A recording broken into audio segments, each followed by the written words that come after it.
ஆமென். அப்படி எல்லாரும் கண்களை மூடி கரங்களை மேலே உயர்த்தி தேவாதி தேவனை நம்ம நோக்கி பார்க்கலாம். அவர் நல்லவர், அவர் கிருபை என்றும் உள்ளது. Is so good, is so awesome. நம்ம எத்தனை பேர் நம்புறீங்க வெற்றி கொடியை நம்ம கண்டிப்பாக பிடிப்போம்? அந்த மலை மேலே ஏறி யெகோவா நிசி என்ற முழக்கத்தை ஏற்படுத்துகிற நாள் சீக்கிரம் வருகிறது. வெற்றி கொடி பிடித்திடுவோம், வீர நடை நடந்திடுவோம். காடானாலும் மேடானாலும் கர்த்தருக்கு பின்னே நடப்போம். கலப்பையில கை வைத்துட்டோம். சாத்தானே திரும்புவேன்னு நீ கனவுல கூட நினைக்காத. நல்லா தலை மேல கையை தட்டி ஒரு ஆமீன் சொன்னதுக்கு அப்புறம் ஒரு அடி பாடிட்டு அதுக்கப்புறம் ஜெபிக்கலாம். எல்லாரும் தலைக்கு மேல கையை கொட்டி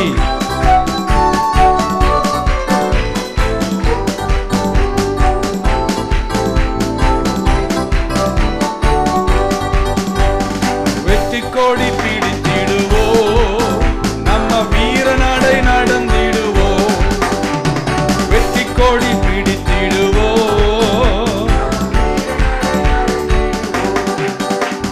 காடானாலும் மேடானாலும் கர்த்தருக்கு பின்னே நடப்போம். காடானாலும் மேடானாலும் காலப்பையில் கை இனி திரும்பி போக மாட்டோம். காலப்பையில் கை வைத்துட்டோம், நாங்க திரும்பி பார்க்க மாட்டோம். வெற்றி கோடி பிடித்திடுவோம், நம்ம வீர நடை நடந்திடுவோம். வெற்றி கோடி பிடித்திடுவோம். தலைக்கு மேல ஒரு கொட்டு.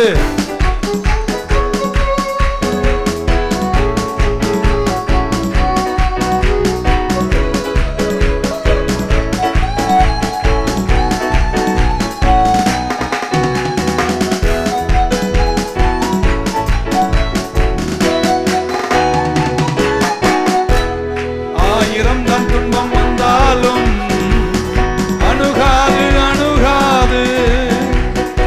ஆயிரம் தான் துன்பம் வந்தாலும் அணுகாது. ஆவியின் ஆவியின் பட்டயம் உண்டு, அழகைய வென்று விட்டோம். கையை தட்டி சத்தமா, ஆவியின் பட்டயம் உண்டு, நாங்கள் அழகையை வென்று விட்டோம். வெற்றி கோடி பிடித்திடுவோம், நம்ம வீர நடை நடந்திடுவோம். வெற்றி கோடி பிடித்திடுவோம், நம்ம வீர நடை நடந்திடுவோம். ஸ்பிரிச்சுவல் லைஃப், ஆவி ஆத்ம சரீரம்னு தொடங்கி இவ்வளோ தூரம் வந்திருக்கோம். போன வாரம் அப்போஸ்தலனாகிய பவுல் எபேசியருக்கு எழுதின நிருபத்திலிருந்து கர்த்தருடைய சர்வாயுதத்தினுடைய 2 பங்கு, ஒன்று சத்தியம் என்னும் கச்சையும் நீதியின் மார்க்கவசத்தை தரித்தவர்களாய் சத்துருவனுடைய எல்லா தந்திரங்களையும் அவன் ஏவுகின்ற அம்புகள் அக்கினி அஸ்திரங்களை தடுத்து நீங்கள் இந்த ஆவிக்குரிய யுத்தத்தில் ஜெயித்தவர்களாய் நிற்க வேண்டும் என்ற முதல் ஆயுதத்தினுடைய 2 பாகங்களை மட்டும் படித்தோம். இன்னைக்கு let's read Ephesians chapter 6, 14 through 18 of the book of Ephesians. முதல்ல தமிழில் கொடுத்துருங்க, தமிழில் படிச்சுட்டு அதுக்கப்புறம் நான் இங்கிலீஷில் for our and my understanding படிச்சுறேன். சத்தியம் என்னும் கச்சையை உங்கள் அறையில் கட்டினவர்களாயும் நீதி என்னும் மார்க்கவசத்தை தரித்தவர்களாயும் சமாதானத்தின் சுவிசேஷத்திற்குரிய ஆயத்தம் என்னும் பாதரட்சையை கால்களில் தொடுத்தவர்களாயும் பொல்லாங்கன் ஏயும் அக்கினி அஸ்திரங்களை எல்லாம் அவித்து போடத்தக்கதாய் எல்லாவற்றிற்கும் மேலாக விசுவாசம் என்னும் கேடயத்தை பிடித்து கொண்டவர்களாயும் நில்லுங்கள். அப்புறம் பிரேயிங் இரட்சண்யம் என்னும் தலைச்சீராவையும் தேவ வசனமாகிய ஆவியின் பட்டயத்தையும் எடுத்துக்கொள்ளுங்கள். எந்த சமயத்திலும் சகலவிதமான வேண்டுதலோடும் விண்ணப்பங்களோடும் ஆவியினாலே ஜெபம் பண்ணி அதன் பொருட்டு மிகுந்த மன உறுதியோடும் சகல பரிசுத்தவான்களுக்காகவும் பண்ணும் வேண்டுதலோடும் விழித்து கொண்டு இருங்கள். ஆமென். ஸோ இந்த சர்வாயுதம் நம்மளது இல்லை, யாருது? அதை ஏசையாலேருந்து உங்களுக்கு காமிச்சிருக்கோம்.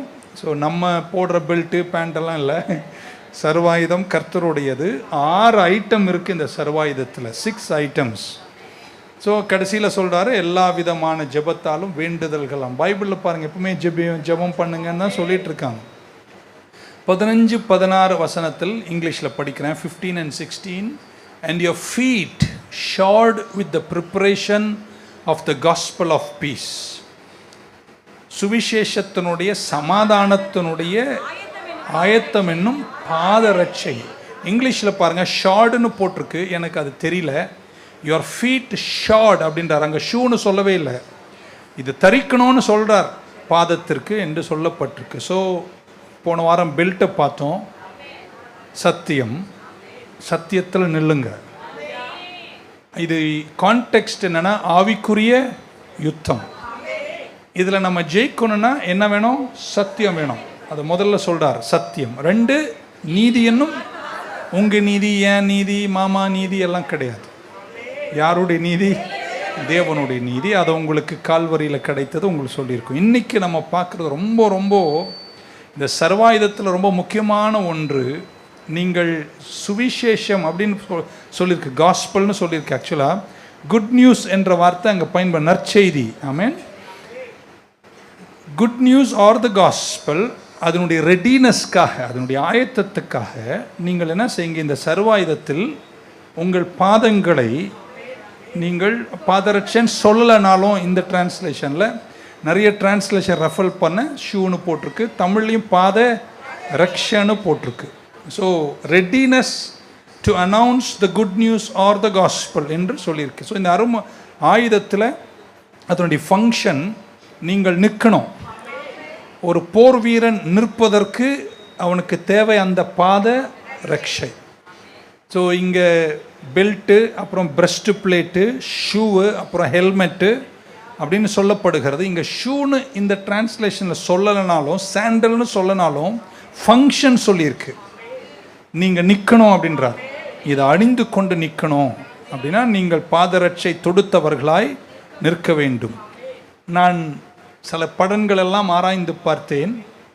ஒரு ரோம போர்ச்சேவகன் ஷூ போடலை, சாண்டல் தான் போடுறாங்க. நிறைய படங்களில் பார்த்தீங்கன்னா ஆராய்ச்சிகளும் அப்படி சொல்லுது. தே வேர் நாட் அ ஷூ. இப்போ தான் ஷூவெல்லாம் நமக்கு வந்திருக்கு, பயங்கரமான ஷூவெல்லாம் இருக்குது, மிலிட்ரி ஷூவெல்லாம் பார்த்துருப்பீங்க. இவங்க போட்டது ஒரு சாண்டல் மாதிரி. அந்த ஷூ அல்லது சாண்டலுக்கு கீழே ஸ்பைக்ஸ் இருக்குதான், முள்ளு மாதிரி சின்ன சின்ன ஸ்பைக்ஸ் இருக்கும். அது என்ன பண்ணுதுன்னா, ஒரு இடத்துல நிற்கும்போது அந்த மண்ணுக்குள் அது இறங்கி அவர்கள் சீக்கிரம் விழாதபடிக்கு அந்த பாதரட்சி அவங்களுக்கு ஸ்டாண்டிங் கொடுக்குது. ஸோ ஒரு நெருக்கடி வரும்போது, ஒரு தாக்குதல் நெருங்கி வரும்போது நிற்பதற்கு அந்த பாதரட்சியில் இருக்கிற ஸ்பைக்ஸில் அவங்க அழுத்தி நிறுத்தும் போது அது ஃபேமாக உறுதியாய் நிற்பதற்கு அது உதவி செய்கிறது. அந்த சாண்டல்ஸ் அப்படி தான் டிசைன் பண்ணப்பட்டிருக்குன்னு சொல்லப்படுகிறது. ஸோ இந்த சர்வாயுதத்தினுடைய இந்த பாதரட்சை என்ற பங்கை கொஞ்சம் புரிஞ்சிக்கிறது எனக்கு கஷ்டமாக இருந்துச்சு. சின்ன வயசுல நாங்கள் இதை படிப்போம், நிறைய படிப்போம். படிச்சுட்டு சுவிசேஷ ஆயத்தம் என்னும் பாதரட்சை அப்படின்னு நினச்சி ஊரெல்லாம் போய் ஒரு டிராக்டை கொடுத்துட்டு அது நிறைவேறின மாதிரி இருந்துச்சு. இங்கே சொல்லப்படுவது ஆவிக்குரிய யுத்தம். சத்துருவின் அக்கினி அஸ்திரங்களை தடுத்து நிறுத்தணும் அப்படின்றார். ஸோ இந்த ஆவிக்குரிய யுத்தத்தில் நான் சுவிசேஷம் சொல்லணும், அது என் மேல் விழுந்த கடமை, உங்கள் மேல் விழுந்த கடமை. ஆனால் நிஜமாக என்ன சொல்கிறார் அப்படின்றத கொஞ்சம் ஆழமாக சிந்திக்கும் போது சுவிசேஷம் சொல்லணும். நீங்கள் அதை பாச சொல்லிட்டான்னு விட்டுறாதீங்க. இந்த ஃபங்க்ஷன் வித்தியாசமாக எனக்கு தெரிகிறது. ஆமென். ஸோ இட்ஸ் எலிமெண்ட் ஷூவாக இருந்தாலும் ஃபங்க்ஷன் என்னென்னா, நின்று நெருக்கடிகளை சந்தித்து ஒரு போர் வீரன் எதிர்த்து வருகிற யுத்தங்களில் போராட்டங்களை ஜெயிக்கணும். ஆமென். ஸோ குட் நியூஸை அனௌன்ஸ் பண்ணணுன்றார். இந்த நற்செய்தியை நின்று யுத்தம் வரும்போது நீங்கள் அறிக்கை செய்யணும் அல்லது அனௌன்ஸ் பண்ணணுன்றார், உறக்க சொல்லணும்.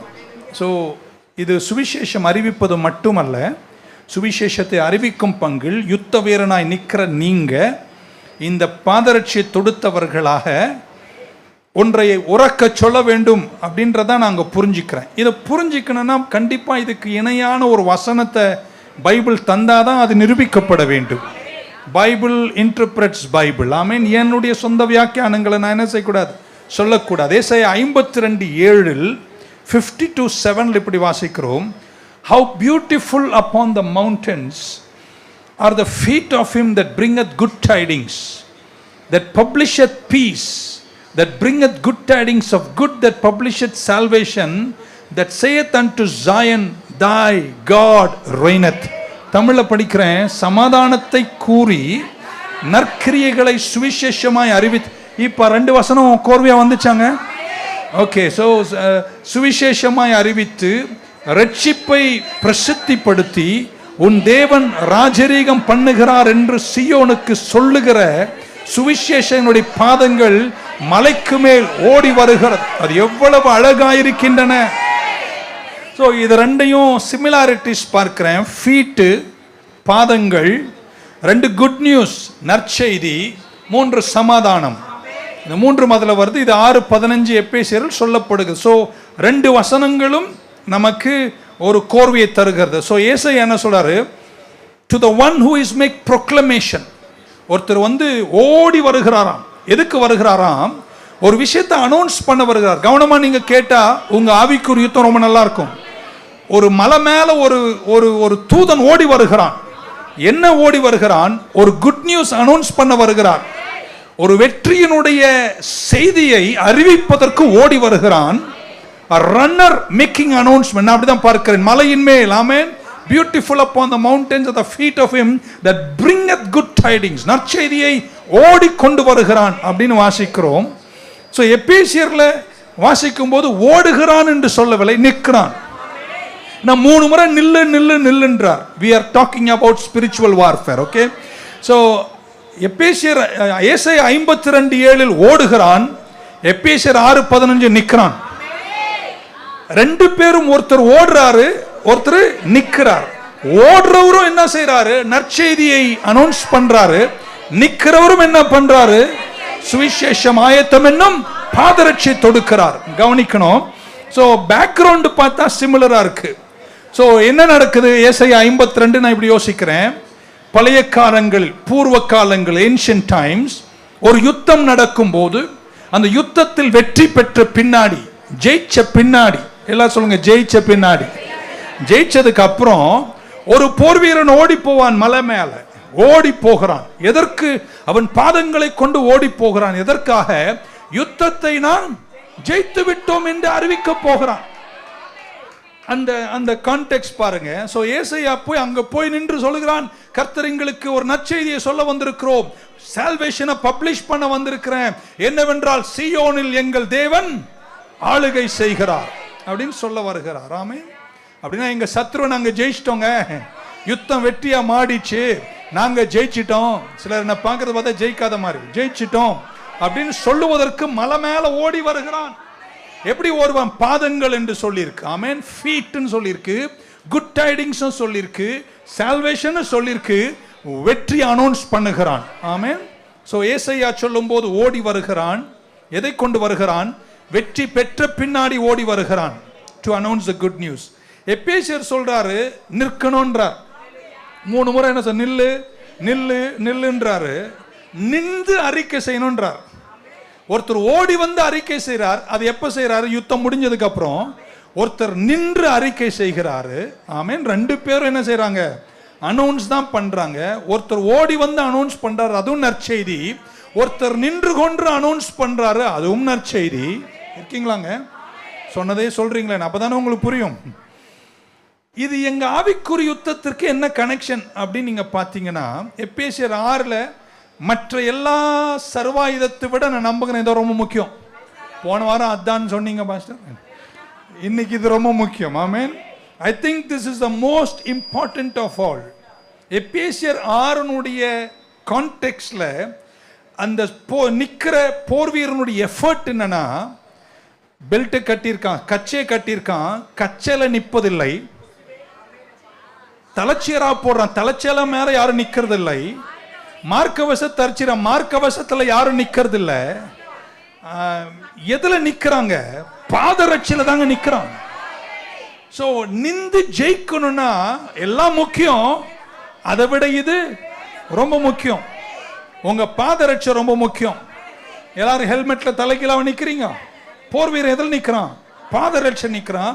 அதுல ஸ்பைக்ஸ் இருக்கு. ஆமென். சோ நிற்பதற்கு பயன்படுத்தப்படுகிற ஒரே ஒரு சர்வாயுதம் எதுங்க? பாதரட்சை. ஆமென். சோ நான் நினைக்கிறேன் அந்த சாண்டல்ல ஸ்பைக்ஸ் இருக்கு, அதுல முள்ளுகோல் போல் இருக்கு. அதை மண்ணுக்குள்ள அழுத்தி அவன் நின்று நீதியின் மார்க்கவசம் விசுவாச கேடயம் பட்டயத்தை எடுத்துக்கொண்டு நிற்கிறான். ஆமென். எல்லா பக்கத்திலும் யுத்தம் நடக்குது, எதிர்ப்பு வந்துட்டே இருக்கு, நெருக்கடி வருது. ஆனா அவன் நிற்கிறான். அந்த நிற்கிற அந்த பாதரட்சை எதுவாம்? சுவிசேஷம் என்னும் நற்செய்தியை அறிவிக்கிற பாதரட்சை. விசுவாசிங்க நீங்க புரிஞ்சுப்பீங்க. ஆமென். So how does he stand? He stands by making a proclamation. ஏங்க வாரம் இங்க வந்து இப்படி கத்துறீங்க பாஸ்டர் கோஷி? ஆமென். ஏன்னா நாங்க இந்த ஆவிக்குரிய யுத்தத்துல நிக்கிறதே ஒரு பாதரட்சை மேல. அந்த பாதரட்சையினுடைய proclamation-ஐ எங்கள் தேவன் ஆளுகை செய்கிறார். ஓகே, ஆமென் சொல்ல மாட்டீங்களா? சோ எல்லா பக்கத்திலும் நெருக்கங்கள் வரும்போது, சத்துருவனுடைய நெருக்கடி உங்களுக்கு வரும்போது, பல விதங்களில் வரும்போது, சாத்தானிய சக்திகளால் வரும்போது, உலகம் தரக்கூடிய நெருக்கங்களை காணும் போது, இந்த ஆவிக்குரிய யுத்தத்தில் நீங்கள் நிற்க வேண்டுமானால், ஆமென், உங்களுக்கு ஒன்று தேவை. என்ன தேவைங்க? பாத ரட்சை தேவை. அந்த பாதரட்சை என்றால் என்ன? நீங்கள் நற்செய்தியை உறக்க சொல்லுகிறீர்கள். நீங்க குட் நியூஸ் சொல்லணும்ன்றார் இருக்கீங்க. இன்னும் புரிஞ்சுப்பீங்க. சோ பழைய ஏற்பாட்டில் யுத்தம் நல்லா கேட்கணும். இப்ப நீங்க பழைய ஏற்பாட்டில் யுத்தம் முடிஞ்சதுக்கு அப்புறம் போர் வீரன் மலை மேல ஓடி போய் நற்செய்தியை அனௌன்ஸ் பண்ணுகிறான். ஆமென். எதனால அனௌன்ஸ் பண்றான்? யுத்தம் முடிஞ்சிச்சுன்னு அனௌன்ஸ் பண்றான். புதிய ஏற்பாட்டில் நமக்கு என்ன சொல்லுதுன்னா, யுத்தம் முடியாத போதே நீ என்ன செய்யணுமா? உன் நற்செய்தியை அறிவிக்க போச்சு. ஓகே, புரிஞ்சிருக்கும்னு நினைக்கிறேன். பழைய ஏற்பாட்டில் யுத்தம் முடிஞ்சாதாங்க நீங்க அறிக்கை செய்யணும். புதிய ஏற்பாட்டில் பவுல் சொல்றார், எல்லா பக்கத்திலும் அக்கினி அஸ்திரங்களை உன் மேல ஏவும் போது, நெருக்கத்தின் நடுவில் நிற்கும் போதும் நீ எது மேல நிக்கணுமா? பாதரட்சையின் மேல நிக்கணும். அந்த பாதரட்சை வேறு எதுவும் அல்ல, என் தேவன் ஆளுகிறார் என்ற உறக்க சத்தத்தோடு. புரிஞ்சிருக்கும் நினைக்கிறேன். ஒரு ஆமென் சொல்ல மாட்டீங்களா? பக்கத்துல எவ்வளவு நெருக்கம் வந்தாலும் என் தேவன் ஆளுகை செய்கிறார். ஜெயிக்கிற பக்கத்தில் இருக்கிறவங்க மட்டும் ஒரு அல்லேலூயா சொல்லுங்க பார்க்க. சிலதெல்லாம் அல்லேலூயா சொல்லல. அப்போ ஜெயிக்கிற சபையில் இல்லை. இந்த ஃபுட்பால் டீமு ஃபுட்பால் விளையாடுவாங்க. நானும் அந்த டீம்ல இருக்கேன்னு வச்சுங்களேன். ஆனா நான் 15வது பிளேயர். 11 பேர் தான் உள்ள விளையாட முடியும் அப்படின்னு எனக்கு தெரியும். மீதி நாங்க சப்ஸ்டியூட். என்னங்க வெளியிருந்து அப்படி இப்படி பண்றதுங்க. நாங்க விளையாட்டுல உள்ள. ஆனா கோல் அடிச்சா வெற்றி யாருக்கு சேருது? புரியவே மாட்டேது உங்களுக்கு. கோல் அடிச்சு நாங்க ஜெயிச்சிட்டோம் வைங்களேன், கொண்டாட்டம் யாருக்கு? அடிச்சவங்க மட்டுமா?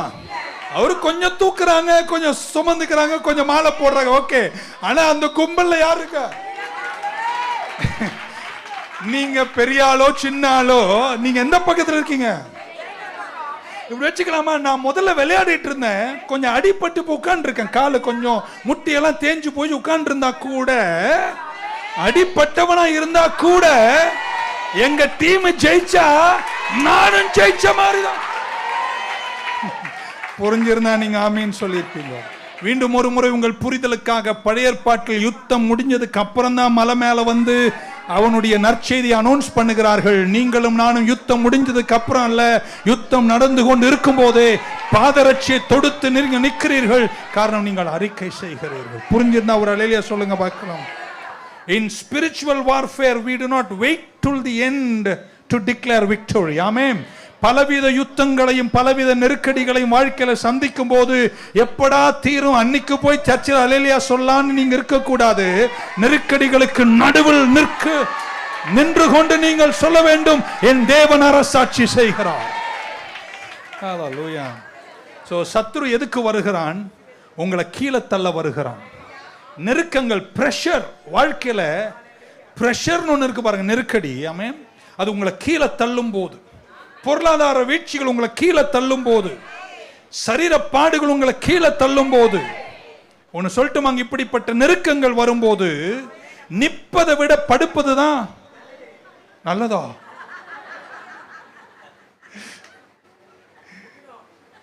அதனாலதான் கவனிக்கணும்ன்றது. நிக்கிறதை விட படுக்கிறது ஈஸிங்க. இப்படி சொல்லிட்டுமாங்க, எல்லா பக்கத்துல எனக்கு நெருக்கடி வரும்போது ஏசு பெரியவர்னு சொல்றது கஷ்டமா, அல்லது வாங்கடா எல்லாம் வாழ்ந்து என்ன பிரயோஜனம், இவ்வளவுதான் சர்ச்சுக்கு வந்து என்ன கட்சிதுன்னு சொல்றது ஈஸியா? எது தெரியுமாங்க கஷ்டம்? எல்லா நெருக்கடிகளும் நடுவுல அது சீக்கிரத்தில் நீங்கிவிடும் சொல்றதான் கஷ்டம். போமா சர்ச்சுக்கு போய் என்னதான் கட்சிது அப்படின்னு சொல்றது ஒன்றும் கஷ்டமே இல்லை. புரியுதாங்க உங்களுக்கு? So in the midst of pressure, in the midst of sickness, in the midst of economic failure, ஆமென் சொல்ல மாட்டீங்களா? நீங்க வந்து அங்க நின்று அவ்வளோ நெருக்கடிகள் எல்லா பக்கத்திலும் உங்களை சந்திக்கும் போது உங்க சாண்டலுடைய ஸ்பைக்ஸை கொஞ்சம் அழுத்திட்டு அங்க மற்ற சர்வாயுதத்தை தரித்து கொண்டு நிக்கிறீங்கன்னா என்ன தெரியுமா சொல்றீங்க? நெருக்க இருக்குங்க, ஆனா நான் ஆராதிக்கிற தெய்வம் இருக்கீங்கன்னா ஒரு அலிலேஷன்.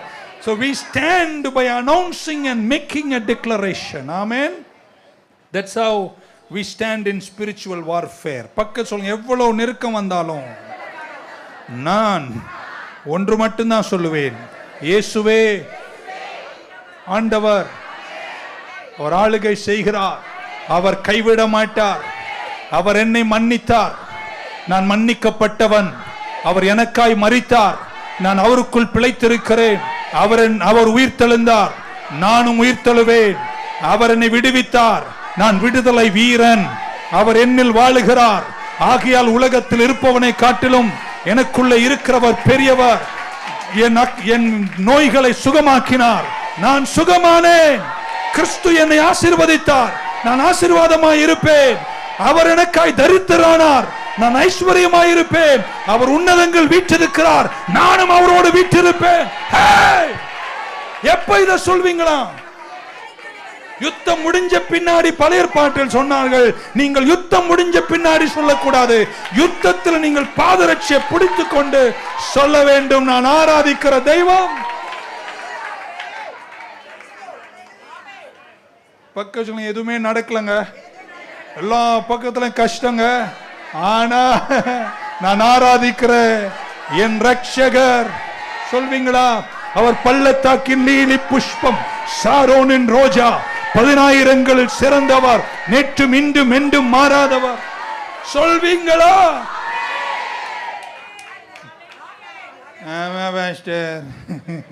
நீங்க அப்படி சொல்லவே. அதனால பழைய ஏற்பாட்டில் யுத்தம் முடிஞ்சு சொன்னாங்க, நற்செய்தி அறிவித்தார்கள். புதிய ஏற்பாட்டில் யுத்தத்தின் நடுவுல, நெருக்கங்களின் நடுவுல, கஷ்டத்தின் நடுவுல, சிலர்லாம் இன்னைக்கு சர்ச்சில் வரல, எங்க போயிட்டாங்க? ஊயிட்டாங்க. போகலாம், என்னப்பா அடுத்த வாரம் போகலாம், என்னதான் நடந்துச்சு அங்கே போய்? நீ நிக்கலன்னு அர்த்தம்.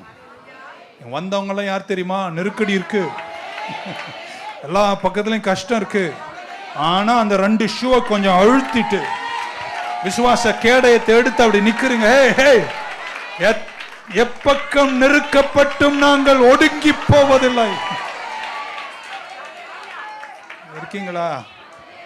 பக்க சொன்ன ஆவிக்குரியவன் அப்படின்னு எத்தனை பேர் நம்புறீங்க? நீங்க ஆயத்தமா இருக்கீங்க? நற்செய்தியோடு வரப்போறீங்க, பாடலோடு வரப்போறீங்க, அறுவடையோடு வரப்போறீங்க.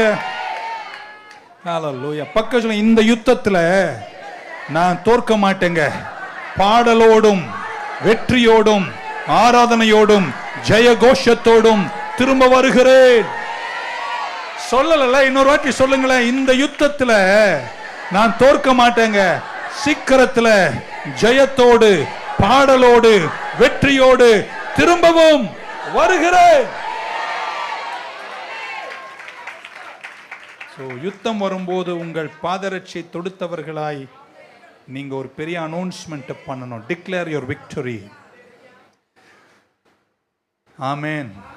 பக்கத்து இதையும் நான் ஜெயிச்சிருவேன் சொல்லி நீங்க இதுல வெளியே வர்றீங்க, பாடலோடு வர்றீங்க, வெற்றியோடு வர்றீங்க, விடுதலையோடு வர்றீங்க, காருண்யத்தோடு வர்றீங்க, எல்லாம் திருப்பினவர்களாய் வர்றீங்க. நீங்க சாக மாட்டீர்கள், நீங்கள் பிழைத்திருப்பீர்கள், நீங்கள் அழிவை காண மாட்டீர்கள், நீங்கள் ஜெயிப்பீர்கள். இதுதான் உங்கள் ஆயுதம். சர்வாயுதத்துல முக்கியமான ஒரு ஆயுதம் என்ன தெரியுமாங்க? சுவிசேஷ ஆயத்தம் என்னும். அதை தொடுத்தவர்களா யுத்தத்தின் நடுவில் நீங்க பேசணும். Hallelujah. That is your armor. So we stand by making a pronouncement, an announcement, a declaration, a proclamation that our God reigns. Our God reigns. மனிதர்களுடைய விஷயங்களில் கர்த்தர் ஆளுகை செய்கிறார். எல்லா நாளும் உங்களுக்கு எல்லாரும் எல்லா தீங்கும் பண்ணிட்டு இருக்க கர்த்தர் விட மாட்டார். அவர் எல்லாம் கவனிச்சுட்டு தான் இருக்கார். லைட்டா வரல வைப்பார். மனுஷன் தன்னை பலசாலி என்று நினைக்கிறான், ஆனால் தேவன் பெரியவர். நம் தேவன் ஆளுகை செய்கிறார். இந்த நெருக்கடியை விட்டுலாம் நீங்க சீக்கிரம் வெளியே வந்துருவீங்க. உங்க குடும்பத்தை அடியோடு முடிக்கணும்னு அவன் கனவு கண்டான், ஆனா நீங்க ஜெயிச்சிட்டீங்க. இன்னும் சில நெருக்கடிகள் எல்லாம் நிக்கிற யுத்தம் நடந்துட்டு இருக்கு, ஆனா நீங்க என்ன தொடுத்து கொள்ளணும்? பாதரட்சை. பாதரட்சை என்பது announcement of good news, the peace, the gospel you got to proclaim. Amen. அப்போனா அவர் என்ன சொல்றாரு? இதெல்லாம் நீங்க செய்யும் போது, ரட்சணை, தலைச்சீரா, சத்திய கச்சை, மார்க்கவசம், நீ இப்படியெல்லாம் அணியும் போது, பிரஷர் வரும்போது, நெருக்கடிகள் வரும்போது, சத்ரு நெருக்கடியோடு உன்னை வந்து சந்திக்கும் போது, if your feet is shod with the preparation of the announcement of good news, அந்த தாக்குதலை நீங்க ரிப்பல் பண்றீங்க. புரியல உங்களுக்கு? பக்கம் தைரியமா நில்லு அப்படின்னு சொல்றாங்க. கிறிஸ்து செய்த எல்லாவற்றிலும் நீங்க நிக்கணும். அப்படி வெற்றி நீங்க அறிக்கை செய்யணும். ஆமென்.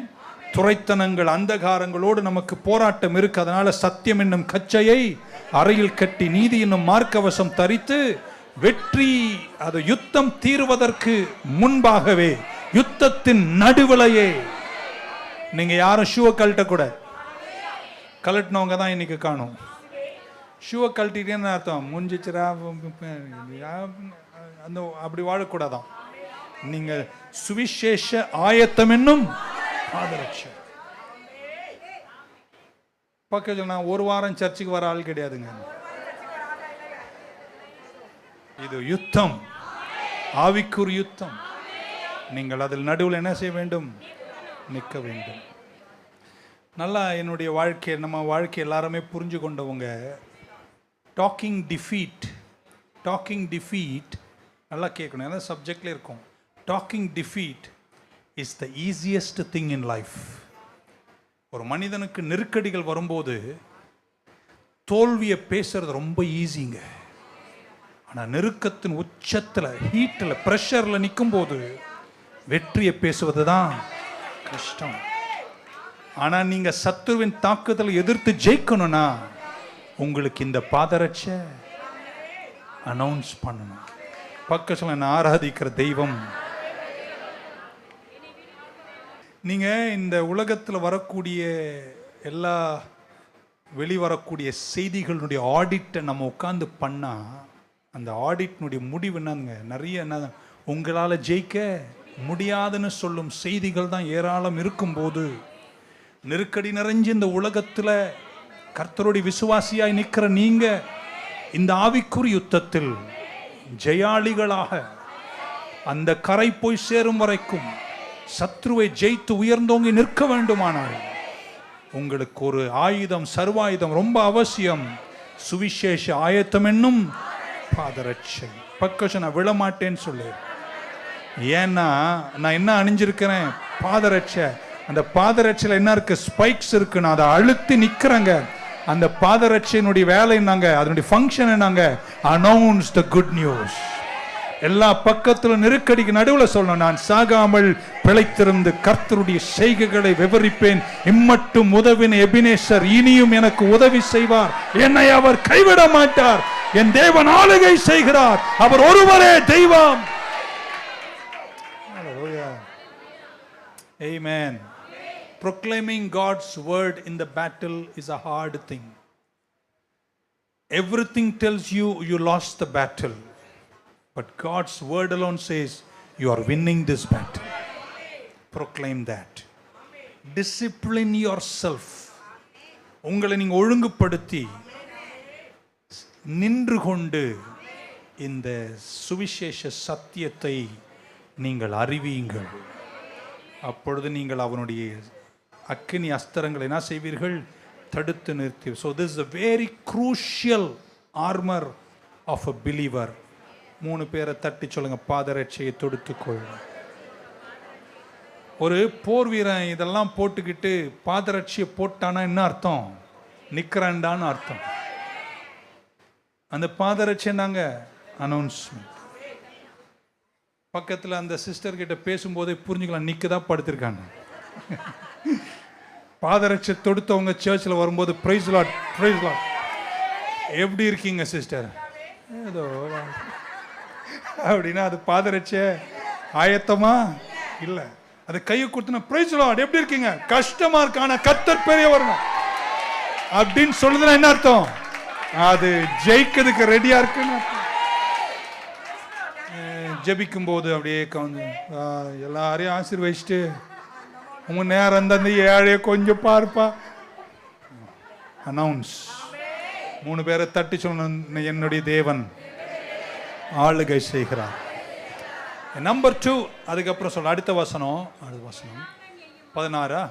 above all, எல்லாம் சொல்ல, எல்லாத்துக்கும் மேல, எல்லாத்துக்கும் மேல விசுவாசம் என்னும் ஒரு இங்கிலீஷ் வேர்டு above all. இப்போ இவ்வளோ நேரம் நீங்க இதுதானே முக்கியம்னு சொன்னீங்க, நான் அப்படிதான். இப்போ சொல்றார், இது எல்லாத்துக்கும் மேல இன்னொரு சர்வாயுதம் உனக்கு தேவைன்றார். அது என்னங்க? விசுவாசம் என்னும். இப்போ என்ன நீங்க பார்க்கணும், ஷூ போட்டுக்கிறோம், பெல்ட் போட்டுக்கிறோம், மார்க்கவசம் போட்டுக்கிறோம், ஹெல்மெட்டு போட்டுக்கிறோம், ஆனா கேடையும் எடுத்துக்கிறோம். இதெல்லாம் அதனுடைய இடத்துல அப்படியே கடவுள் செட் பண்ணி வச்சிட்டார். அது நமக்கு கொடுக்குறாரு, அவரே செஞ்சு கொடுத்துறாரு வச்சுங்களேன். ஆனால் இந்த விசுவாசம் என்னும் கேடையும் அதை யார் எடுக்கணும்? நீங்க எடுக்கணும். இன்னொரு வாட்டி, ஷூவை போட்டால் அது அங்கே இருக்கும், பெல்ட் அங்கே இருக்கும், ஹெல்மெட் அங்கே இருக்கும், மார்க்கவசம் அங்கே இருக்கும். ஆனால் கேடை என்ன செய்யணுங்க? எடுக்கணும், அசைக்கணும், இந்த பக்கம் அச்சா அந்த பக்கம் வைக்கணும். ஆமாவா இல்லையா? இல்லைங்க, நான் அதை அப்படியே வச்சுக்கிட்டு சாஞ்சுதான் மண்டை கிழிஞ்சிரும். ஸோ விசுவாசம் எல்லாத்தை விட அதிகமாய் நீங்க எதை எடுத்துக்கணுமா? விசுவாசம் என்னும். எதற்காக எடுக்கணுமா? so that you will quench all the fiery darts of the wicked. அக்கிரம் பொல்லாங்கன் ஏயும் அக்கினி அஸ்திரங்களை அவித்து போட. வாவ்! எல்லாத்துக்கும் மேல நீங்க எதை எடுக்கணுமா? விசுவாசம் என்னும் கேடயம். Taking the shield of faith, you quench all the fiery darts of the wicked one. Amen. இது 4வது ஆர்மர் கர்த்தர் நமக்கு தருகிறார். இதுவரைக்கும் உள்ளதெல்லாமே நம்ம அணிந்து கொள்கிறோம். இதை ஒன்ன கையில எடுத்துக் கொள்கிறோம். You hold it. You don't hold a shoe. You don't hold the breastplate. You don't hold the helmet of salvation, but you hold the shield of faith. 3 பேரை தட்டி விசுவாசம், விசுவாசம், விசுவாசம். மற்றதெல்லாம் ஃபிக்ஸடு, இதை நீங்கள் எடுக்கணும். இப்போ நான் எப்படின்னா இதை புரிஞ்சுக்கிறேன், இப்போ இருக்கிற டெக்னாலஜிக்கு நமக்கு போர் வீரர்களுக்கு இதெல்லாம் இந்த சர்வாயுதங்கள்லாம் இருந்தாலும் AK-47 அப்புறம் BM-47லாம் இருக்குது. அந்த காலத்தில் டெக்னாலஜியில் அதெல்லாம் கிடையாது. அப்போ ரோமர்கள் பயன்படுத்தின ஏரோஸ் அல்லது அம்புகள் எப்படி இருந்துச்சுன்னா, ரோமர்கள் அம்பை செய்வார்கள். அம்பை செய்த பின்னாடி பக்கத்தில் ஒரு பேரலில் தார் வச்சுருப்பாங்களாம். அந்த தாரை, அந்த தாரில் அந்த அம்பை நல்லா முக்கிட்டு, அதை முக்கிட்டு அதில் கொஞ்சம் நெருப்பை என்ன செய்வாங்களாம், இருக்கீங்களாங்க, அதை நெருப்பில் கொஞ்சம் காமிச்சோன்னா நெருப்பு பற்றிக்கும். அந்த நெருப்போடு கூட அந்த அம்பை என்ன செய்வாங்களாம், ஏய்வார்கள். ஸோ அந்த அம்பு போய் அங்கே இருக்கிற ஏதோ ஒன்று, நீங்கள் கேடயமாக இருக்கட்டும், உங்கள் வீடாக இருக்கட்டும், நீங்கள் ஒளிந்திருக்கிற உங்கள் கூடாரமோ கொட்டாரமோ எதுவாக இருக்கட்டும், சும்மா அது ஓட்ட மட்டும் போடுறதல்ல, எரிக்க செய்யும். ஸோ அந்த காலத்தில் இருந்த அவங்க டெக்னாலஜிக்கு பவுல் என்ன சொல்றார், இந்த அக்னி ஆஸ்திரங்களை அவித்து போட விசுவாசம் என்னும் கேடயம். அந்த கேடயத்தில் என்ன செய்வாங்களாம், ஆமேன், ஹார்டு லெதர் அப்படின்னு ஒரு ஆராய்ச்சி சொல்ல படித்தேன். ரொம்ப ஹார்டான லெதர், அந்த மரத்தால் செய்யப்பட்ட ஒரு கேடயமா இருக்கும், விசுவாச கேடயம். அந்த கேடயத்தின் மேல ஃபுல்லாவே திக்கு லெதரை லைன் பண்ணியிருப்பாங்களாம். ஏன்னா இந்த நெருப்போடு கூட இந்த அம்பு வந்து அந்த கேடயத்தை தாக்கும் போது அது வெளியிருக்கிற அந்த லெதருக்கு இருக்கிற குவாலிட்டி என்னன்னா, அந்த நெருப்பு அதை அவித்து போட்டுருமா என்று சொல்லப்படுகிறது. அதனால பவுல் சொல்றாரு, இவை எல்லாத்தை விட அதிகமாக நீ எதை எடுக்கணும்? விசுவாசம் என்னும் கேடயத்தை நீ உயர்த்தி பிடிக்கணும். சாத்தான் உங்க மேல எரிகின்ற அக்கினி அஸ்திரங்களை ஏவும் போது, இப்போ ஒரு அம்பு இப்ப இங்க வந்து உழுதுன்னு வைங்களேன், அது இங்க மட்டும் ஓட்ட போட வரல, அது சுத்தி இருக்கிறதெல்லாம் எரிக்க வருது. இப்படி வச்சுக்கலாமா? அம்பு இன்னும் உன் மேல கூட படல, ஆனா வீட்டை எரிக்கும், பொருளாதாரத்தை எரிக்கும், சுத்தி இருக்கிற பல விஷயத்தை எரிக்கும், உன்னை அசைய செய்யக்கூடிய பல விஷயங்களை என்ன செய்யும்? ஏற்படுத்தும். ஆகையால் நீ என்ன செய்யணும்? அந்த எரிந்து கொண்டு வருகிற அக்கினி அஸ்திரங்களை தடுத்து நிறுத்தக்கூடிய விசுவாசம் என்னும் கேடயத்தை நீ கையில் எடுக்க வேண்டும். ஆமென். Shield of faith. ஸோ இதை பற்றி மட்டும் சொல்லிட்டு நான் முடிச்சுட்டு அடுத்த வாரம் 2 ஆயுதங்களை சிந்திப்போம். Shield of faith. ஏன் விசுவாசம் உங்க விசுவாசம் இல்லை. இது முதலாவது யாருடைய சர்வாயுதம்? தேவனுடைய சர்வாயுதம். இந்த சத்தியம் யாருடைய சத்தியம்? இந்த நீதி யாருடைய நீதி? ஆமென். இந்த பாதரட்சை யாருடைய பாதரட்சை? அதுவும் அவர் தான் கொடுத்தாரு. அப்படின்னா நான் நினைக்கிறேன் இந்த விசுவாசமும் யாருடைய விசுவாசம்? தூங்குறீங்க பாருங்க இன்னொரு வாட்டி. அப்போ இந்த இந்த இந்த இந்த இந்த என்ன சொல்லலாம்? முதல்ல இந்த சத்தியம் யாருடைய சத்தியம்? இந்த நீதி யாருடைய நீதி? இந்த வார்த்தை எல்லாம் யாருடைய வார்த்தை? இந்த அனௌன்ஸ்மெண்ட் யாருடைய அனௌன்ஸ்மெண்ட்? அப்படியா இருக்குமானால் இந்த சர்வாயுதமே அவர்தென்றால் இந்த விசுவாசம் யாருடைய விசுவாசம்? அப்போ அங்க நம்ம ஏதோ ஒன்று கத்துக்க வேண்டியிருக்கு. So I have to operate my faith in a very different way. Mark சுவிசேஷம் 11ஆம் அதிகாரம் உங்களுக்கு தெரியும். 22 மத்தையும் எடுத்துக்கோம். பட் நான் சொல்றேன், இயேசு கிறிஸ்து எருசலேமுக்கு போகிறார் சீஷர்களோட. வழியில ஒரு அத்தி மரம், கரெக்டா இருக்கீங்களா? உயிரோட அத்தி மரம் இருக்கு. அந்த அத்தி மரத்துக்கிட்ட போய் அவர் கனி இருக்கான்னு பார்த்தார். கனி இல்லைன்னு சொன்ன உடனே, இனி உன்னில் யாரும் கனியை புசிக்க மாட்டாது என்று அவர் சொல்லி கொண்டு போறார். சொன்ன உடனே ஒன்றும் அந்த அத்தி மரம் பட்டெல்லாம் போகல. ஆனா போயிட்டு திரும்ப அவர்கள் அதே ரோடு வழியாய், சாலை வழியாய் திரும்ப வரும்போது சீஷர்கள் சொல்றார், இயேசுநாதரே, நீங்க நேற்றுக்கு சொன்ன அந்த மரம் பாருங்க, அது வேறு வரைக்கும் பட்டு போயிட்டு. அப்போ இயேசு சொன்னாரு, அத்தி மரம் மட்டுமல்ல, இந்த மலையை பார். அந்த மலையை பார்த்து நீ பேசினால் அந்த மலை கூட பெயர்ந்து போய் சமுத்திரத்தில் விழும். அத்திமரம் மட்டுமல்ல, மலை மட்டுமல்ல, நீங்கள் எதை பேசுகிறீர்களோ சந்தேகப்படாமல் விசுவாசத்தோடு பேசினால் நீங்கள் பேசுவதெல்லாம் நிறைவேறும் என்று சொன்னார். ஆமென்.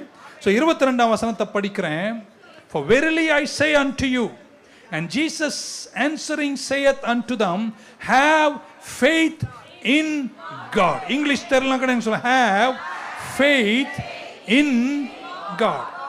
கிரீக்ல போய் பார்த்தா அங்க அந்த வார்த்தை மட்டும் வைங்க, have faith in God என்பது அப்படி வரல. இங்கிலீஷ் டிரான்ஸ்லேட் பண்ணும்போது ஆக்சுவலா அங்க என்ன எழுதியிருக்குன்னா, have faith God அப்படின்னா தேவனை மாதிரியே விசுவாசம் உங்களுக்கு இருப்பதாக. அதை டிரான்ஸ்லேட் பண்ணும்போது இன்ன நடுவில் போட்டாங்க. ஆனால் கிரீக்கில் எப்படின்னா அங்கே என்ற வார்த்தை கிடையாது. அங்கே எப்படி இருக்குன்னா ஃபெய்த் காட். உன் விசுவாசம் எப்படி இருக்கணுமா? தேவ விசுவாசமா இருக்கணும். தேவனுடைய விசுவாசம் எப்படியோ அதே மாதிரியாதான் உன் விசுவாசமும். அப்படி இருந்துட்டா நீங்க பல விஷயங்களை செய்ய முடியும் அப்படின்னார். தேவ விசுவாசம் என்ன அப்படின்னு இதை இணைச்சு சொல்லிட்டு போயிடுறேன். யாருக்கா நான் சொல்றது புரிஞ்சுதாங்க? பக்க சொல்ல, உன் விசுவாசம் எப்படி இருக்கணுமா? தேவனுடைய விசுவாசம் மாதிரியே இருக்கணும். தேவ விசுவாசம் என்ன? ரோமர் 4:17, ரோமர் 4:17, as it is written, Abraham, I have made thee a father of many nations before him who believed even God, who quickeneth the dead and calleth those things which be not as though they are. ஆண்டவருடைய விசுவாசம் எப்படின்னா, எல்லாம் சொல்லுங்க, தேவ விசுவாசம். ஒரு நெஞ்சத்தடுத்து, ஏன் விசுவாசம்? தேவ விசுவாசம். இப்ப தேவ விசுவாசம் எப்படி இருக்குன்னு ரோமர் 4:17 சொல்றாரு. அவர் இல்லாதவைகளை பக்கம், அதுதான் தேவ விசுவாசம். ஏன்னா அவர் இருக்கிறதை இருப்பது போல் அழைக்கிறவள, இல்லாதவைகளை இருப்பது போல் இருக்கீங்களாங்க. அதுதான் அவருடைய விசுவாசம். அந்த விசுவாசம் உங்களுக்கு இருக்க கடவுதுன்றார். சோ இப்ப இந்த சர்வாயுதத்துல நீங்க ஆமென் இந்த விசுவாசம் என்னும் கேடயத்தை நீங்க எடுக்கும் போது ஆமென் நீங்க தேவன் ஆளுகை செய்கிறார். நெருக்கத்தின் நடுவில் உறக்க சொல்லுகிறீர்கள், நீங்க ப்ரொனவுன்ஸ் பண்றீங்க, அனௌன்ஸ் பண்றீங்க. இதையும் தாண்டி நீங்க இன்னொன்னு செய்யணும் அப்படின்றாரு. விசுவாசத்தை எடுக்கணும். அந்த விசுவாச கேடயம் யாருடைய விசுவாசமா? தேவ விசுவாசமா இருக்கணும். தேவ விசுவாசம்னா என்ன? ஆபிரகாம கோட் பண்றார். யாரை கோட் பண்றார் பவுல்? ஆபிரகாம கோட் பண்றார். என்ன ஆபிரகாமுக்கு சொன்னார்? நீ ஜாதிகளின் தகப்பன்ட்டார். அவருக்கான என்ன இல்ல, குழந்தை இல்ல. அவர் ஒரு பார்ட்டிக்கு போறார், கல்யாணத்துக்கு போறார். எல்லாரும் கேட்கிறாங்க, என்னப்பா ஆபிரகாம் எப்ப பிறக்கும்? 10 வருஷம் ஆச்சு, இன்னும் புல்லு இது சொல்லுவாங்க நம்ம ஊர்ல இல்லையா அப்படின்றாங்க. அப்ப அவர் என்ன சொல்றாரு? நான் ஜாதிகளின் அப்படின்னு அவர் சொல்றாரு. ஏன்னா என் தேவன் எப்படின்னா இருக்கிறதை அழைக்கிறவர் அல்ல, இல்லாதவைகளை இப்ப கேட்கிறாங்க. அவர் ஜாதிகளின் தகப்பன் தானா? சோ உங்க விசுவாசம் எப்படி இருக்கணுமா? இல்லாதவைகளை இருப்பது போல் அழைக்கிற தேவ விசுவாசம் உங்க விசுவாசமா இருந்தால் நெருக்கடிகள் வரும்போது உங்கள் வாய் சொல்ல, இந்த மலையை பார்த்து, இந்த அத்திமரத்தை பார்த்து. ஆனா வாழ்க்கையில நெருக்கடி வரும்போது இங்க கான்டெக்ஸ்ட், நாங்க யுத்த வீரன், எல்லா பக்கத்துல யுத்தம் நடக்குது. நீங்க ஸ்பைக்ஸ் அழுத்திட்டு நிக்கிறீங்க, என் தேவன் ஆளுகை செய்கிறார். திடீர்னு நெருக்கடி வரும்போது நீங்க விசுவாசத்தை எடுத்து இதுக்கு மேல நீ நிக்கவே முடியாது, முடிஞ்சிச்சுன்னு சொல்லும் போது நீ சொல்லணும், என் தேவன் முடிக்காம என்ன எவனாலும் முடிக்க, அவ்வளவுதான் முடிஞ்சிச்சுன்னு சொல்லும் போது நீங்கள் இல்லாதவைகளை எத்தனை பேர் நம்புறீங்க? அடுத்த வருஷம் இந்த நாள் வரும்போது இப்ப இருப்பதை காட்டிலும் பல மடங்கு எல்லா வழிகளிலும் என்னை ஆசீர்வதிப்பார், என்னை நடத்துவார். ஹல்லேலூயா. உங்க மைண்ட்ல நிறைய தாட்ஸை கொண்டு வந்து பல நெருக்கடிகள் உனக்கு கொண்டு வரும்போது நீங்க எடுக்க வேண்டிய கேடயம் நாங்க விசுவாசத்தின். ஜனங்க உங்ககிட்ட 1000 சொல்லுவாங்க, உங்களை பத்தி 1000 சொல்லுவாங்க. நீங்க எடுக்க வேண்டிய கேடயம் விசுவாசம் என்னும். உன் குடும்பமே இருக்காதுன்னு சொல்லும் போது நீ சொல்லணும், நாங்க நீடித்த ஆயுசால் எங்களை கர்த்தர் என்னுடைய வெளிச்சம், என் ஜீவனின் பலனானவர். நான் யாருக்கு அஞ்சுவேன், யாருக்கு பயப்படுவேன்? என் பகைஞனும் என் எதிராளிகளும் என் மாமிசத்தை பட்சிக்க வருகையில் அவர்களை இடறி விடுவார்கள். எனக்கு விரோதமாய் உருவாக்கப்படுகிற எந்த ஆயுதமும் பக்க சொல்ல, நெருக்கமான அம்புகள் வருதாங்க, உன்னை எரிக்க நீ என்ன செய்யாத, விட்டுடாத. நீ அதுக்கு எடுக்க வேண்டிய சர்வாயுதம் என்னங்க? விசுவாசம் என்னும். எடுத்து நிறுத்து, அக்கினி ஆஸ்திரங்களை தடுத்து நிறுத்து. ஹல்லேலூயா. பிள்ளைகள் சத்ருவால் தாக்கப்படுகிறார்கள், சும்மா இருக்காதீங்க, விசுவாசத்தை எடுங்க. எடுத்து சொல்லுங்க, என் பிள்ளைகள் ஒளிவ கன்றுகள், கர்த்தர் என் பிள்ளைகளை கைவிட மாட்டார். முழந்தால் படிட்டு ஜெபம் பண்ணுங்க. ஹல்லேலூயா. இல்லாதவர்கள் இருப்பது போல் அலைங்க. எங்க பிள்ளைங்க குளோபல் லெவல்ல கர்த்தர் சுவிசேஷ மகத்துவத்தோடு உயர்த்துவார். என் சந்ததி பலத்த ஜாதி, செம்மையானவருடைய வம்சம் ஆசீர்வதிக்கப்பட்டிருக்கும். செய்வீர்களா?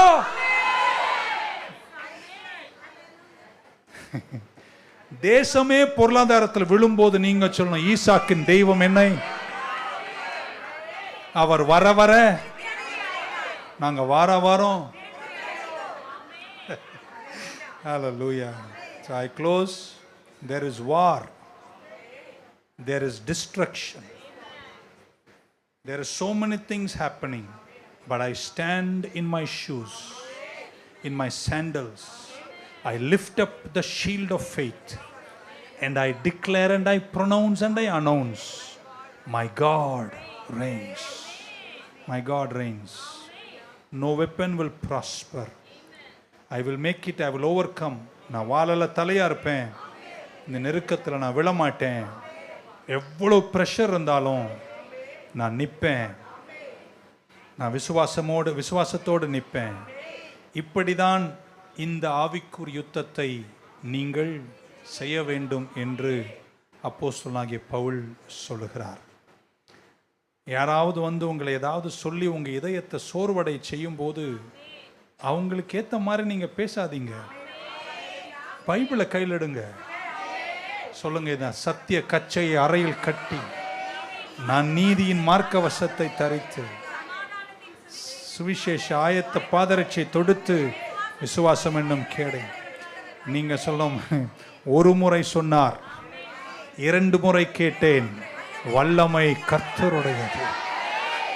உங்களை ஒண்ணு இல்லைன்னு சொல்லும் போது எத்தனை பேர் சொல்லுங்க, ஒரு முறை நல்ல தமிழ், ஒரு முறை விளம்பினார், 2 முறை கேட்டேன், வல்லமை கர்த்தருடையது. இன்னொரு முறை, ஒரு முறை சொன்னார், 2 முறை கேட்டேன், வல்லமை கர்த்தருடையது. ஹல்லேலூயா. பல நோஷன்ஸ் கொண்டு வந்து உங்க மைண்ட் அட்டாக் பண்ணும்போது கர்த்தருடைய வார்த்தை எவ்வளவு விலையேற பெற்றது. The fiery dart of the enemy, stand in faith, stand proclaiming the good news, stand proclaiming the victory of the Lord. Keep on singing, my God reigns, my God reigns. I am winning this battle, I have already won. I am not the head, I am the head, I am not the tail. I will live in abundance, I shall walk in supply, I will not be in demand, I will never lack anything. சிங்க குட்டிகள் கூட தாட்சி அடைந்து பட்டினியாய் கடந்தாலும் கர்த்தரை தேடுகிறவர்களுக்கு நன்மை. நான் நிறைய ஏழைகளை வாழ வைப்பேன்.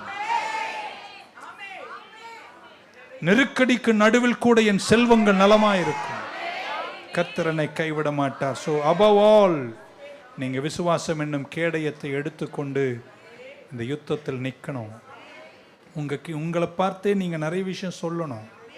அடுத்த முறை ஆபிரகாம் கிட்ட கேட்குறாங்க, என்ன ஒன்றும் காணோம். நீ சொல்ல, ஹே நான் ஜாதிகளின் எப்படி சொல்ற அவ்வளவு தைரியமா? ஏன்னா என் தேவன் இல்லாதவைகளை. உங்க விசுவாசமும் அதே மாதிரி இருப்பதாக. இன்னைக்கு உங்களை பார்த்து சொல்றாங்க, நான் நல்ல காலத்துல பிரவேசிக்கிறேன்னு சொல்லுங்க. பக்க சொல்லுங்களேன், என்னுடைய பொற்காலம் தொடங்கிடுச்சுங்க, எல்லாமே நிரம்பி வழிகிறது அப்படின்னு சொல்லும்போது பக்கத்தில் இருக்கிற சிஸ்டர் ஒன்று பார்த்து, உனக்கா நிரம்பி வயது? உன்னை பார்த்து எனக்குலாம் தெரியும், நீ படுற பாடு. அந்த பாடுகளுக்கு நடுவில் சொல்லு, நான் நிரம்பி வழிகிறேன். நான் சொல்வது சும்மா சொல்ற விசுவாச அறிக்கை கிடையாதுங்க. மலை மேல ஓடி வந்து வெற்றி பெற்ற தூதன் சொல்லுகிறான். என்ன சொல்லுகிறான்? நான் ஜெயித்து விட்டோம். அவர்கள் ஜெயித்த பின்னாடி ஜெயிச்சேன்னு சொல்லுவாங்க. நீங்க ஜெயிக்கிறதுக்கு முன்னாடியே ஜெயிச்சோம் என்று உறக்க சொல்ல வேண்டும். ஜெயிப்பேன்னு சொல்றவங்களா ஒரு ஆமீன் சொல்ல மாட்டீங்களா? குறைவில்லைன்னு சொல்லுங்க, நிறைவுன்னு சொல்லுங்க. என்னை அழைத்தவர் உண்மையுள்ளவர், ஆண்டவர் தந்த வெற்றியில் ஜீவகாலம் எல்லாம் நடப்பேன். அவரை கொண்டு நான் பராக்கிரமம் செய்வேன். சக்கோத்தின் பள்ளத்தாக்கை அளப்பேன், பிலிஸ்தியாவின் மேல் ஆர்ப்பரிப்பேன், அரணான பட்டணத்தை பிடித்தெடுப்பேன், தேவனை கொண்டு பராக்கிரமம் செய்வேன். ஹல்லேலூயா. ஸோ இந்த அக்கினி அஸ்திரங்கள் வரும்போது, இப்போ ஒரு யுத்தம் நடக்குதுன்னா இங்க வந்து பில்டிங்ல வந்தா நம்ம மேல படலனா கூட பில்டிங் எல்லாம் எரியும். உன்னை சுற்றி இருக்கிற பல விஷயங்களை கொளுத்தி காண்பிப்பான். அப்பயும் நீங்க சொல்லணும், என் விசுவாசம் தேவ விசுவாசம், நான் அசைக்கப்படுவதில்லை. வாழ்ந்திருக்கும் எனக்கு தெரியும், தாழ்ந்திருக்கும் எனக்கு தெரியும். என்னை பலப்படுத்துகிற கிறிஸ்துவினாலே என்னால் எல்லாவற்றையும் செய்ய எனக்கு நான் அஞ்சேன், நான் கவலைப்படேன், நான் அசைய மாட்டேன், சீக்கிரம் எல்லாத்தையும் காண்பேன். எதுவுமே நம்புறீங்க? வாழ்க்கையெல்லாம் இன்னொரு பரிமாணம் வருங்க. யோசிக்க முடியாத மகத்துவங்களை நான் சுதந்திரிப்பேன். எங்க வியாபாரம் இன்னொரு பரிமாணம் நிச்சயம் காணும். ஜெயத்தை நாங்கள் சுதந்திரிப்போம். பக்கத்தில் ஆரோக்கியமாயிருப்பேன். அவர் தழும்புகளால் நான் சுகமாயிருப்பேன். ஹல்லேலூயா. Shall we stand in the presence of God? Thank you so much. Pastor Jebestin வந்து உங்களுக்காக ஜெபிப்பாங்க. Take this word with you. We are so blessed. அந்த பாடல் ஒரு அடி நான் பாடிறேன். இரட்சண்ய தலைச்சீராவை அணிந்து விசுவாச கேடயத்தை எடுப்போம்.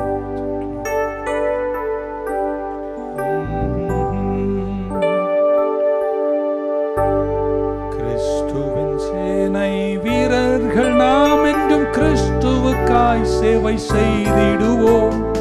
உயர்விலும் தாழ்விலும் காட்டிலும் நாட்டிலும் உன்னதர் படையிலே பணி புரிவோம். கிறிஸ்துவின் சேனை வீரர்கள் நாம் என்றும் கிறிஸ்துவுக்காய் சேவை செய்திடுவோம். உயர்விலும் தாழ்விலும் காட்டிலும் நாட்டிலும் உன்னத படையிலே பணிபுரிவோம். இறைமகன் இயேசு அதிசயமானவர், வல்லமையுள்ளவர், மரித்துயிர்த்தெழுந்தாரே.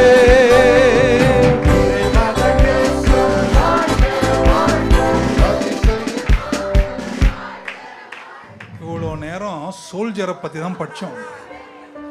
சோல்ஜர் பாடும்போது பார்த்திருக்கீங்களா? அவங்க குரல் என்ன இருக்குங்க, அடி தொண்டையை அழுத்தி சொல்லுவாங்க, வாய்க வாய்க. Alright, only one stanza we going to. Alright, இறைமகன் இயேசு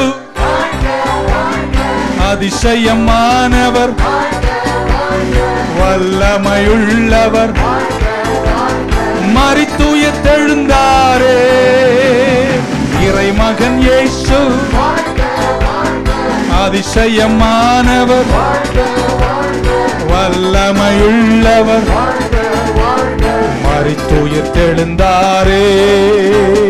வாழ்க வாழ்க வாழ்க வாழ்க வாழ்க இயேசுவா.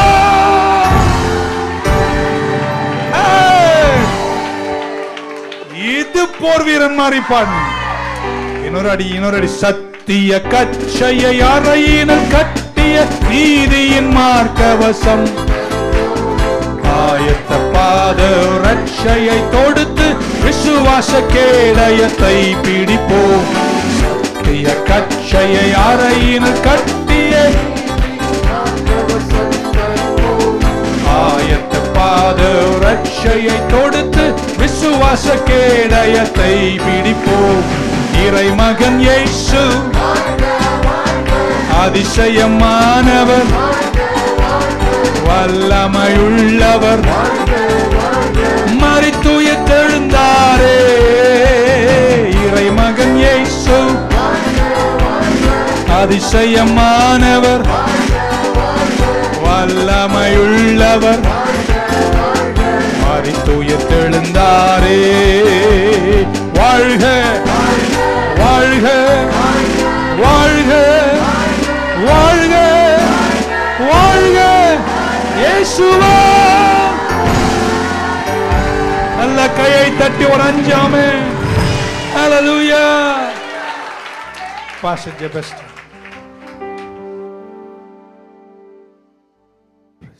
தேவனுடைய ஆவிக்குரிய மனிதனாய் அவருக்குள்ளாக நிற்கும்படியாய் இந்த கர்த்தர் இந்த நாளும் அவருடைய வார்த்தை கொண்டு நம்ம இடத்துல பேசின கிருபைக்காக அந்த தேவனுக்கு நன்றி செலுத்த விதமாய் வாய்களை திறந்து இந்த கரங்களை தற்றிய உயர்த்தை எப்படி தேவனுக்கு நன்றி செலுத்தி, ஆண்டவரே என்னை பலப்படுத்துகிற கிருபைக்காக, என் ஆவிக்குரிய மனிதனை பலப்படுத்திக் கொண்டிருக்கிற கிருபைகளுக்காக நன்றி அப்பான்னு சொல்லி அந்த தேவனை உயர்த்தி நன்றி செலுத்துவோமா?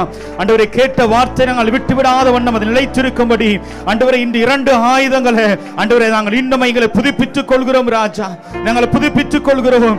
ஆயத்தம் என்னும் சுவிசேஷத்திற்குரிய ஆண்டவரே பாதரட்சை நாங்கள் தொடுத்தவர்களாக, ஆண்டவரே இன்று விசுவாசத்தின் கேடயத்தை பிடித்தவர்களாக ஆண்டவரை இன்னும் நாங்கள் நிற்கும்படியாக, ஆண்டவரே அதில் பலப்படும்படியாக நீர் கிருபை செய்யுங்கன்னு சொல்லி எல்லாம் வாயில திறந்து தேவனை ஸ்தோத்திரிப்போமா ஸ்தோத்திரிப்போமா. அப்பா உம்மை துதிக்கிறோம் துதிக்கிறோம் துதிக்கிறோம் ஸ்தோத்திரிக்கிறோம் அப்பா. எங்கள் நேசிக்கிறதான எங்கள் ஜீவனுள்ள பிதாவே, ஆண்டவரே இந்த அருமையான ஒரு ஆசீர்வதிக்கப்பட்ட நாள் இந்த நேர பொழுது வேளையிலும் ஆண்டவரே உம்முடைய நாமத்தை உயர்த்தி பாடி துதித்து போற்றி உம்முடைய வார்த்தையை கேட்கும்படி நீர் எங்களுக்கு பாராட்டின கிருபைக்காக நல் தயவுகளுக்காக நாங்கள் நன்றி செலுத்துகிறோம். இந்த நாளிலும் இன்னும் கூட தகப்பன் எங்கள் ஆவிக்குரிய மனிதனை ஆண்டவரே நாங்கள் இன்னும் பலப்படுத்தி இந்த உலகத்தின் அநேக போராட்ட நடுவிலும் எத்தனை எதிர்மறையான வாழ்க்கை சூழ்நிலையின் நடுவிலும் இன்று முதலாவது ஜெபித்த வார்த்தையின்படியே அன்று பவுலும் சீலாவும் பல நெருக்கத்தின் நடுவில் அடுத்தளவு முன்னேற விடாத அளவுக்கு இன்றைக்கு ஒருவேளை இன்று நின்று ஜெபித்துக் கொண்டிருக்கிற பிள்ளையுடைய வாழ்க்கையில பல போராட்டங்கள், பல சூழ்நிலைகள், எதிர்மறையான காரியங்கள், ஒருவேளை பல வேதனையோடு கண்ணீரோடு இந்த ஆறில் பங்கு பெற்று இருந்தாலும் இன்று கேட்ட வார்த்தையின்படியே இன்று நாங்கள் முதல்ல விசுவாசம் என்னும் கேடயத்தை எடுத்துக் கொள்கிறோம் அப்பா.